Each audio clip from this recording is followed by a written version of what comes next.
티모시 포드 주심을 포함한 6명의 심판에게 동시 징계가 내려진 이후 메이저 리그 사커 MLS는 내부적으로 심각한 혼란 상태에 직면했습니다. 문제의 핵심은 징계의 수위가 아닌 그 징계가 야기한 후속 파장에 있습니다. 징계 발표 직후 내부 감사팀에서 제출한 초동 보고서에 따르면 다수의 경기 VAR 기록이 동일한 방식으로 누락된 것으로 확인되었습니다. 특히 특정 시점 이후부터 이러한 누락 패턴이 규칙적으로 발생했다는 점이 심각한 문제로 지적되고 있습니다. 이러한 상황은 단순한 실수나 통신 오류로 치부하기 어렵다는 분석이 제기되면서 미국 체육청은 MLS에 첫 번째 비공식 문의를 발송했습니다.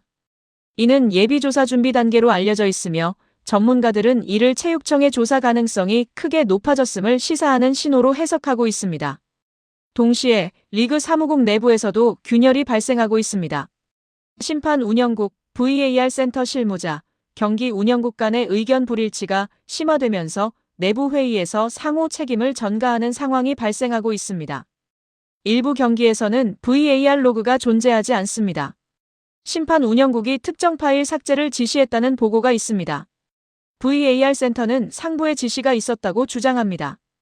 이러한 발언들이 내부에서 공개적으로 공유되면서 리그 사무국은 사실상 운영 중단 직전 상태로 접어들고 있습니다.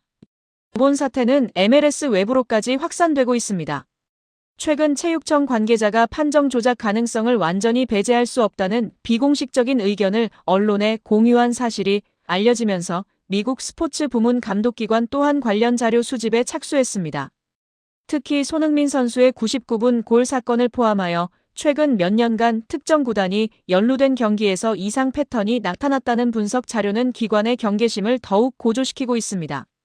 팬들의 움직임 또한 사태를 더욱 증폭시키고 있습니다. SNS 플랫폼에서는 독립조사단 구성 MLS는 진실을 은폐하고 있다 등의 해시태그가 며칠 만에 수백만 회 이상 확산되며 사회적 이슈로 확산되고 있습니다. 일부 지역에서는 팬들이 구단을 통해 리그의 정보 공개를 공식 요청하였으며 몇몇 팀은 내부적으로 자료 제출을 준비하는 단계에 진입한 것으로 파악되었습니다.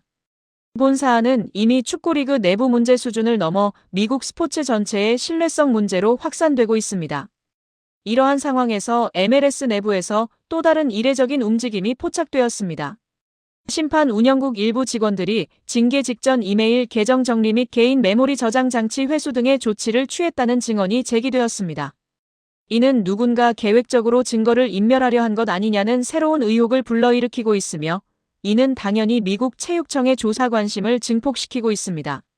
리그는 아직까지 외부 조사 움직임에 대한 공식적인 입장을 밝히지 않고 있으나 내부적으로는 대응 태스크포스 구성을 시작했습니다. 심판 전문가 자문단, 외부 법률팀, 정보보안 전문가 등 관련 분야 전문가들을 포함한 TF를 구성했다는 보고가 있으며 리그 고위층은 이미 최악의 시나리오를 염두에 둔 대응 전략을 수립하고 있는 것으로 보입니다. 본 사안의 핵심은 미국 체육청의 예비조사 착수 여부입니다. 예비조사 착수만으로도 MLS는 모든 관련 기록 제출 의무가 발생하며 심판, VAR 운영진, 고위 관계자 등 관련 인력 전원이 참고 조사 대상이 될 수 있습니다. 이 경우 사태는 더 이상 리그 차원에서 관리될 수 없으며 99분 사건은 미국 스포츠 역사의 새로운 장을 열게 될 것입니다. 이와 더불어 제기되는 추가 의혹은 더욱 심각합니다. 일부 내부 관계자들은 이번 징계가 시작일 뿐 더 큰 문제를 은폐하기 위한 사전 조치였다고 주장하고 있습니다. 특히 심판 6명이 같은 날 징계를 받았음에도 그중 일부는 사건 발생 당일 회의에 참석하지 않았다는 사실이 알려지면서 그들이 왜 함께 징계를 받았는지에 대한 의문이 제기되고 있습니다. 문건 삭제 의혹, VAR 누락 패턴, 내부 직원의 증거 인멸 정황, 그리고 미국 체육청의 예비조사 검토 등 여러 의혹이 제기되고 있습니다. MLS는 현재 전례 없는 규모의 위기를 직면하고 있으며 이는 여러 요인이 복합적으로 작용한 결과입니다. 이러한 상황 속에서 이번 사건의 본질에 대한 의문이 제기되고 있습니다. 단순한 심판의 오심인지 아니면 리그 내부에서 조직적으로 진행된 움직임의 일환인지에 대한 분석이 필요합니다. 99분 사건 이후 팬들은 왜 하필 손흥민의 경기에서 이러한 논란이 발생했는지 의문을 제기하고 있습니다. 단순한 오심으로 치부하기에는 이후 드러난 정황들이 다양한 가능성을 시사하고 있습니다. 먼저 내부 감사 보고서에서 확인된 이상한 패턴은 주목할 만한 부분입니다. 최근 2달간 MLS에서 논란이 되었던 판정들은 대부분 동일한 2개 구단의 경기에서 반복적으로 발생했습니다. 이 구단들은 리그 내에서 상당한 마케팅 파워와 재정적 영향력을 보유하고 있으며 리그의 핵심 이해관계자들과 긴밀한 관계를 유지하고 있는 것으로 알려져 있습니다. 특히 손흥민이 속한 팀이 이 2구단 중 하나와 순위 경쟁을 벌이던 시점에 이러한 사건이 발생했다는 점은 중요한 의미를 지닙니다. 손흥민의 활약으로 인해 팀의 순위가 급격히 상승하면서 특정 구단들에게 부담이 되는 상황이 조성되었습니다. 이 중 한 구단은 향후 대형 스폰서 계약을 앞두고 있어 플레이오프 진출 여부가 팀의 재정 계획에 큰 영향을 미치는 중요한 시기였습니다.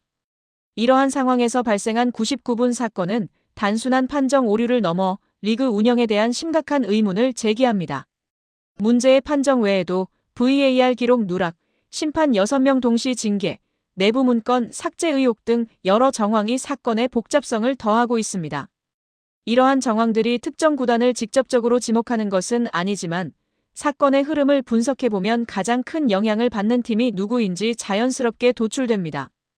또한 VAR 센터 내부에서 나온 비공식 증언은 이러한 의혹을 더욱 강화합니다. 익명을 요구한 관계자는 그날 VAR 검토가 지연된 이유를 설명할 수 없다며 평소와 다르게 외부 승인 절차가 여러 번 반복되었다고 증언했습니다.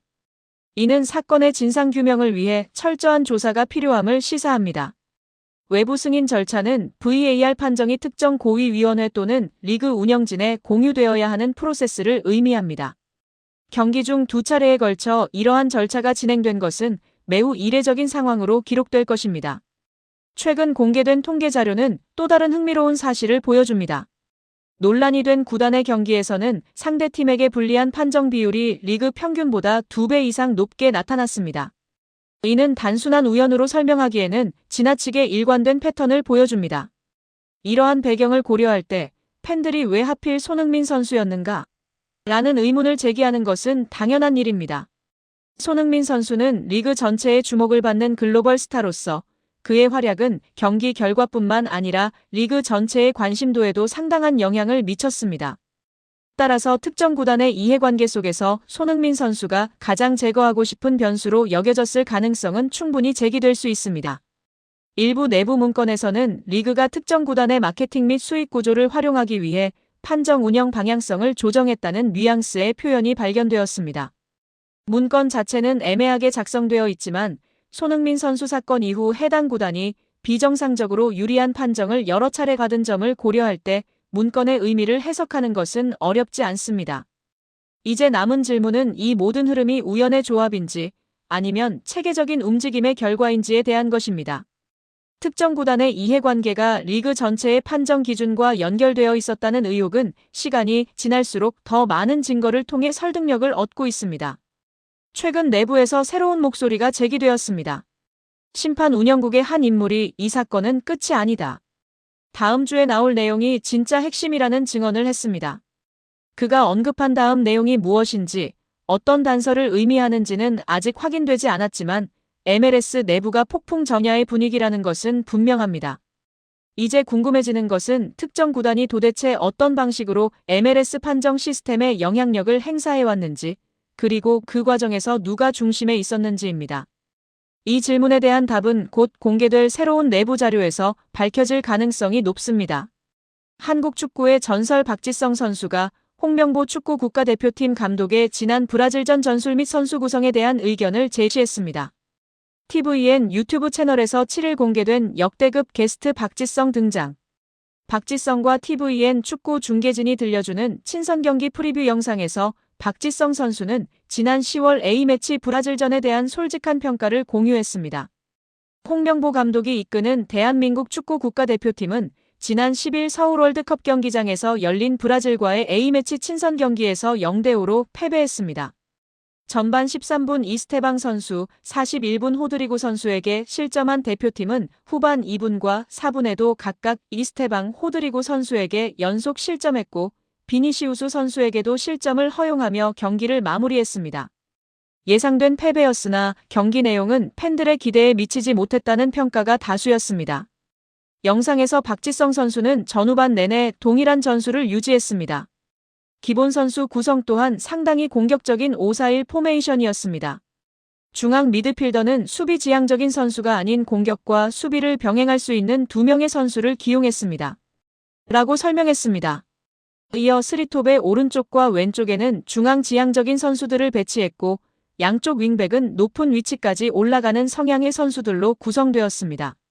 라며 결과적으로 경기는 기대에 부응하지 못했습니다. 오히려 우리가 내려서서 수비하는 모습을 보였는데 이러한 선수 구성으로 이러한 전술을 구사하는 것이 적절한가라는 의문이 들었습니다. 라고 밝혔습니다. 당시 대표팀의 선발 명단은 골키퍼 조현우 선수, 백스리 김주성, 김민재, 조유민 선수, 좌우 윙백 이태석, 서령호 선수, 중앙 미드필더 백승호, 황인범, 최전방 3톱 이재성, 손흥민, 이강인 선수로 구성되었습니다. 박지성 선수는 강호 브라질을 상대로 공격적인 선수 구성을 하고도 경기에서는 수비적인 전술을 택했던 홍 감독의 판단에 의문을 제기한 것입니다. 박지성 선수의 분석에 따르면 황인범 선수와 백승호 선수 모두 수비적인 역할에 적합한 선수 유형이 아니었으며 이태석 선수와 서령호 선수 모두 공격적인 성향이 강한 선수들로 구성되었습니다. 또한 이재성 선수와 이강인 선수 모두 측면에서의 아이솔레이션을 노리기보다는 공을 소유하고 안쪽으로 파고드는 플레이 스타일을 선호하는 것으로 나타났습니다. 따라서 해당 경기의 전술적 목표는 내려서서 카운터 어택을 노리는 것이었으나 수비적인 경기 운영과 역습을 위한 선수 구성은 적절하지 않았다는 평가를 받았습니다.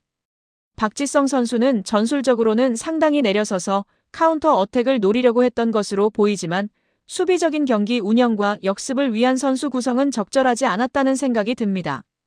라고 솔직한 평가를 제시했습니다. 아울러 22,200명의 관중만이 경기장을 찾은 파라과이전 흥행 참패에 대한 분석도 이루어졌습니다. 박지성 선수는 관중수는 현재 축구팬들이 한국 대표팀을 바라보는 가치와 직결된다고 생각합니다.